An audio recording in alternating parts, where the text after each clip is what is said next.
ជាបឋមនាងខ្ញុំសូមគោរពអាណាគណៈធិបតីលោកគ្រូអ្នកគ្រូជាទីគោរពសូមគោរពអាណាព្យាបាលសិស្សនិងសិស្សានុសិស្សដែលមានវត្តមាននៅទីនេះជាទីគោរពនាងខ្ញុំឈ្មោះរឿនស្រីលៀបរៀនថ្នាក់ទី 9B នៅសាលាអនុវិទ្យាល័យមេសរប្រចាំ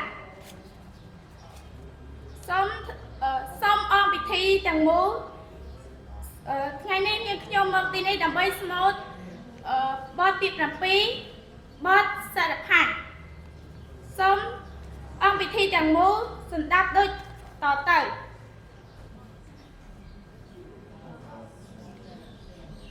សូមថ្វាយបង្គំ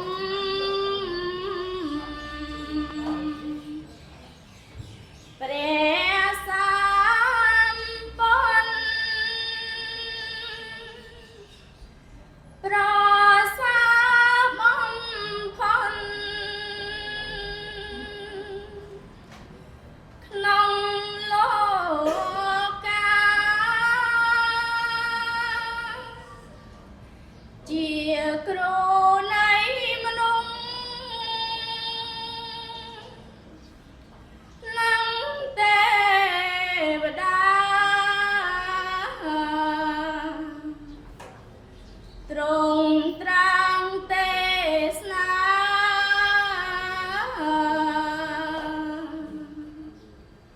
ប្រដៅសត្វចង់អល់ឲ្យដើ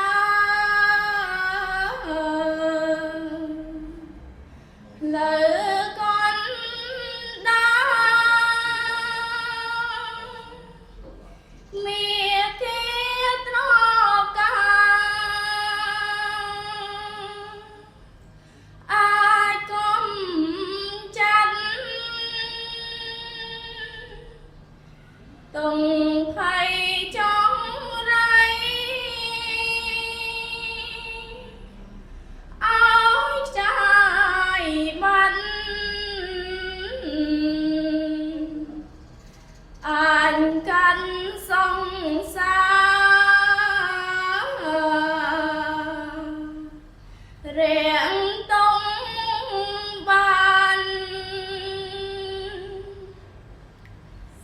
សង្ស្នាព្រះអង្គ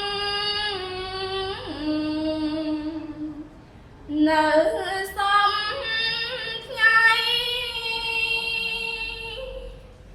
សិនមាននិស័យពីបុរាណប្រឹងរៀនប្រឹងស្ដាប់ចេះចាំបានកាន់តាមលំអានបានក្តីសុខអិនមានសង្ណាស្មើក្តីស្ងប់បាញ់ចំត្រឹមសងក្លៀនចាំតុងតាំងពីលោកនេះតទៅមក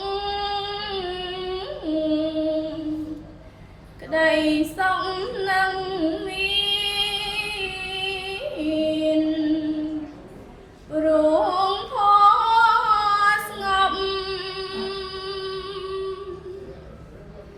សូមថ្វាយបង្គំ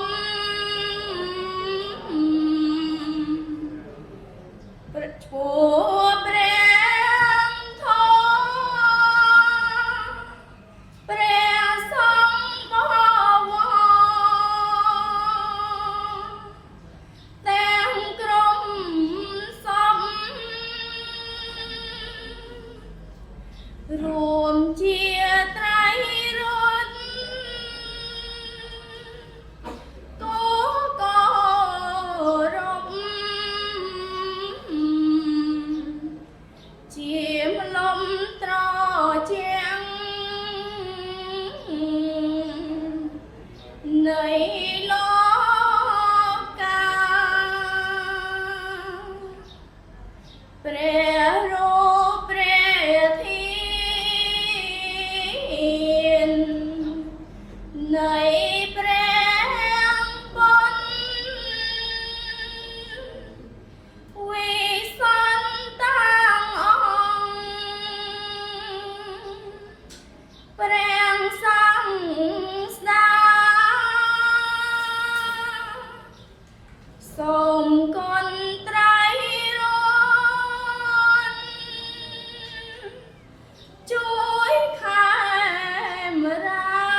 កំណាព្យរបស់នាងខ្ញុំក៏សូមបញ្ចប់តែត្រឹមនេះ